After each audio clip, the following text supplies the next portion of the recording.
Hello, I'm in a 2010 Land Rover LR2 and today I'm going to show you how to open the hood. So from the driver's side we'll pop down,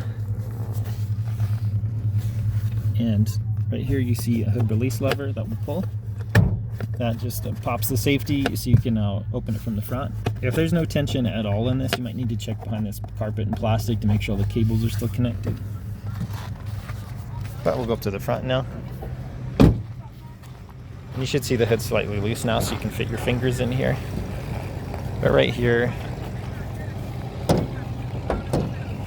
there's the lever. So we'll pinch and lift. So pinch and lift. And it's got the nice hydraulics to hold it up.